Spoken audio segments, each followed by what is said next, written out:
Girl, the streets are buzzing, loud. Word is Bianca Censori, Kanye West's current wife, is about to let it all out and expose the chaos Kanye's been dragging her through. And trust, the internet is in straight-up shock mode. People been giving Kanye the side-eye for a while now, but it hit a whole new level when he went on that wild, unhinged rant. Yup, the same one where he randomly threw his support behind Diddy like it was a loyalty test. At first, folks chalked it up to Kanye just being Kanye, but now, things are spiraling. There's talk that Bianca might be sitting on something explosive, a tape, allegedly. And guess who's in it? Bianca, Kanye, and Diddy. And from what the whispers are saying, that footage ain't no ordinary link-up. It's being described as freaky, borderline twisted, the kind of stuff that has people clutching their phones and gasping for air. Now here's where it gets really wild. The talk online is that Bianca wasn't just along for the ride. She might have been trapped in Kanye's bizarre world. People are calling her another one of his victims. And it looks like she's ready to reclaim her voice and shut it all down. If she goes public with this, it could send Kanye's whole empire into meltdown mode. Let's be real, nobody's even shocked anymore. Bianca could straight up tell the world that Kanye had her caught up in underground parties and strange role plays, and folks would just nod like, "Yep, sounds about right. That man's been on some next-level stuff ever since his split with Kim." And don't even get started on that wild Grammy moment, Bianca showing up nearly naked while Kanye just stood there like it was nothing. You'd think he'd at least stay quiet after pulling that kind of stunt. But nope, he doubled down like it was normal behavior. Well, if you thought Kanye would just sit back and stay quiet, then you really don't know, yeah. He jumped on Twitter in full-blown meltdown mode, spitting off like he was untouchable. Dude straight up said, "I have dominion over my wife," not even trying to sugarcoat it. Then he came for the feminists, saying, "This ain't no woke feminist crap. She's with a billionaire. Why would she listen to any of you dumb broke bees?" Yeah, he went there. Kanye tried to clean it up by saying, I don't make her do nothing she doesn't want to. But then he flipped and admitted that none of it could have happened without his say-so. "She wouldn't have been able to do it without my approval," he said, basically owning the fact that he's calling the shots like some kind of puppet master. Then he just kept spiraling, calling people stupid woke pawns, and saying, "I have no respect or empathy for anyone living because no one living can F with me." What? And just when you thought it couldn't get messier, he doubled down on Bianca's red carpet moment. He said anyone who called her Grammy look a stunt is dumb and lame. According to him, she'd been dressing naked for 2 years, so how could it possibly be a stunt now? Kanye swore every woman alive wishes they had what Bianca's got. Her bravery, body, platform, access to money, and a husband that supports their personal expression. But behind all this ego talk, something darker was going on. Word is, Bianca's own family started getting worried. Sources claim the situation got so out of hand, her dad wanted to step in. One insider revealed, Bianca's father, Leo, wants to have a proper sit-down with Kanye and ask him what the heck he's thinking parading Bianca around like a trashy, naked trophy pony. Now that's a convo we all want to be flies on the wall for. Bianca's dad isn't holding back. He reportedly wants to look Kanye straight in the eye and ask, what would you do if North or Chicago were out in public, half naked in outfits their husbands told them to wear? And let's be honest, we all know Kanye would lose his mind if that ever happened. So why is he pushing this kind of mess on his own wife? And it ain't just her dad raising eyebrows. Bianca's entire circle, friends and family, are seriously horrified after that wild Grammy stunt.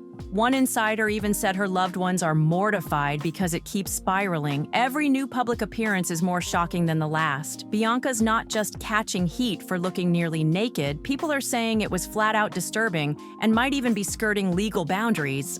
Meanwhile, Kanye stays bundled up like it's the middle of winter, 5 layers deep. But Bianca? She's out here looking like she's wrapped in freezer wrap. Folks said she looked cold and uncomfortable, but yet didn't even offer her one of his many cloaks. That right there had her parents sick with worry. They say that's not the Bianca they know. According to those close to her, she would never be doing this if she wasn't under some kind of control. Insiders are saying Kanye's locking her in tighter by tying her name to his projects, especially his fashion empire. Giving her ownership?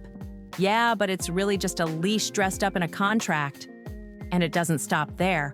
Word is Kanye has a whole list of rules Bianca has to follow. She's allegedly not allowed to speak publicly. She can only wear what he chooses. He even tells her what to eat and forces her to stick to workouts, even though he doesn't lift a finger himself. And it's all part of some twisted fantasy, because apparently he's convinced her there's some kind of royalty, and that's how he's been able to trap her in this bizarre reality, making her believe she's living the dream while everyone else sees the nightmare. And at this point, it's like Bianca doesn't even have a mind of her own anymore. Folks are saying she moves like she's been programmed, and when she finally files that lawsuit, because let's be real, it's looking like it's coming, Kanye's legal team better brace themselves, because the cards are not stacked in their favor at all. Now let's talk about why people think Bianca's gearing up to take action in the first place. Just a few days ago, Kanye showed up to court to support Diddy. Yeah, that Diddy. But here's where it got strange. Kanye bounced out the courtroom barely 10 minutes in. At first, fans thought maybe he got hit with some wild testimony and couldn't handle it. But that theory doesn't add up. Kanye's been way too in the know about Diddy's shady dealings to act surprised. In fact, dude jumped back online with one of his signature Kanye-style rants, and this one was off the rails. He blasted out, "You, me, two bees did not get you extorted ninjas." He even had to clarify what he meant. Ninjas equals men, bees equals bees. Then he took it up another level and pleaded, "Donald Trump, please free my brother Puff. Free Puff Puff. We love you." He kept spiraling, shouting about standing up for Diddy and still being the man. "I'm still winning 20 Grammys next year and doing the Super Bowl." And here's the wildest part. Kanye actually admitted that his support for Diddy is completely selfish. He said he found out Diddy can't collect a dime while locked up, so he's gonna personally send his half of the money to Justin, and then out of nowhere, Kanye dropped a bomb. "Puff got me too, so did I, free Puff." Like, what even was that? Is he confessing? Is he deflecting? Either way, it had the internet in full confusion mode, and Bianca's silence is getting louder by the minute. Was it about the drama or the cash? 'Cause Kanye said it himself, "I never seen a broke ninja get me too'd." Yeah, he really said that. So it's crystal clear this man's always known exactly what Diddy was caught up in. He never played dumb, not once. So then the real question is, why did he dip out of court so fast? Was it 'cause the stuff being said in court hit harder than he expected, or was it something else that had him shook? Well, here's where things get real shady. A court reporter claims that during the cross-examination of one of the Jane Does, both Kanye and Bianca were brought up. They weren't named outright, but from the way it was said, everybody in that courtroom knew exactly which two celebs were being talked about. No names needed, just vibes, and the vibes were messy. All signs are pointing straight at Kanye now, loud and clear. Why? Because Jane Doe dropped a detail that lined up way too perfectly with Bianca's birthday, which just so happens to be in January. And guess where they were last year during that time? Vegas. Yeah, now the timeline's making way too much sense, and it's not looking good at all for Kanye. That's probably why he pulled up to court in the first place, to hear Jane Doe speak with his own ears. But clearly, within just 10 minutes, he'd already heard enough. Dude bolted, quick. Think about it, between Jane Doe supposedly placing him at one of Diddy's so-called freak-offs, and Kanye's own chaotic rants backing Diddy while bragging about being Me Too'd himself. The walls are closing in fast, and now with Bianca's alleged claims surfacing, it's stacking up heavy against him. But wait, it gets even worse. Kanye has already been accused by 2 other women of alleged SA, and one of those cases involved none other than singer Nikki Heaton. According to her, both Kanye and Diddy allegedly came way too close to assaulting her. That's terrifying. For those who need a reminder, Nikki Heaton is that rising artist who caught fire a few years back. When she got wind that Kanye wanted to work with her, she was hyped. Because who wouldn't be? But the situation turned dark real quick. She shows up to the studio, manager by her side, and who's there waiting? Not just Kanye, but Diddy too, surrounded by 9 women. And instantly, the energy felt off. Then comes the wild part. Nikki said they were offered drinks. Totally normal, right? Until they found out those drinks had been spiked? Yup. And knowing Diddy's long line of allegations involving laced drinks and twisted setups, this just adds another sick piece to the puzzle. What started as excitement turned into a full-blown nightmare, and Kanye was right in the mix. And it doesn't stop there. Kanye's former assistant, Lauren Pata, came forward with some heavy accusations of her own. She said things went left after she stopped doing OnlyFans, which, by the way, Kanye allegedly pressured her to quit. At first, it seemed like he was helping her shift gears, but after she shut down her account? That's when the real mess started. According to her, Kanye started blowing up her phone with explicit messages. We're talking X-rated content, including adult videos. She claimed that things escalated fast and it didn't stop at just texts. Pata says that one time, while they were talking on the phone, Kanye started being inappropriate. And worse, on a separate occasion, he allegedly trapped her in a private room on his jet and did things to himself right in front of her. She said he would say wild stuff like, "See, my problem is I be wanting to F, but then after I F, I want a girl to tell me how hard she's been F'd while I'm F'ing her."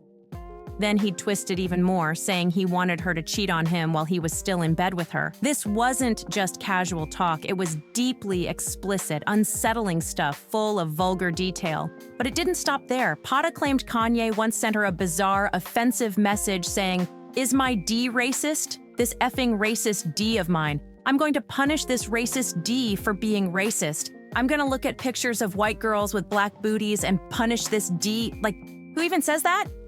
Later, Lauren updated her wrongful termination lawsuit to include serious allegations of SA. She even claimed Kanye allegedly spiked her drink at one of Diddy's parties, and that's when things went all the way left. The details are eerily similar to Nikki Heaton's story, which makes this all feel like part of a sick pattern. She also mentioned that she and a former artist client, whose name was left out of the suit, were invited by Kanye to a studio session. And from there, everything spiraled. He wasn't just attending Diddy's wild parties, he was co-hosting them. According to the lawsuit, Kanye and Diddy were running the show that night. As soon as people arrived, drinks were handed out, and then came the chilling announcement, "If you want to stay, you gotta drink." That's when things started to spiral. Lauren Pata says she took a few small sips from the drink, one that was poured under Kanye's direction by a studio assistant and handed to her by Kanye himself. Moments later, everything went foggy. She suddenly felt disoriented, and that was the last thing she remembered. She says she blacked out and woke up the next day with no memory of what went down in that studio session. Just an overwhelming wave of shame and confusion. Years later, while still working for Kanye, he allegedly brought up that night out of nowhere. According to her, he casually mentioned that they did hook up, then went into graphic details about what supposedly happened. That was the moment Lauren realized it wasn't just some drunken work event gone wrong. Before that, she honestly believed she had just embarrassed herself after drinking too much. But now, she saw it for what it really was. The lawsuit says that when she told Kanye she had no memory of what happened, he laughed and said, "Women love to say they don't remember," right up until that very point. That sick statement flipped everything for her. Until then, she had no idea she had allegedly been a victim of gender-based violence that night, at the hands of Kanye. And let's not forget, there are tons of reports linking Kanye to Diddy's disturbing circle. If Bianca ends up filing that lawsuit and dropping that alleged freak-off tape with Kanye and Diddy, it's gonna be curtains. Game over. Kanye's empire might just collapse in real time. So if you're keeping up with this insane unraveling, make sure you like, share, and subscribe to stay locked in for every explosive update.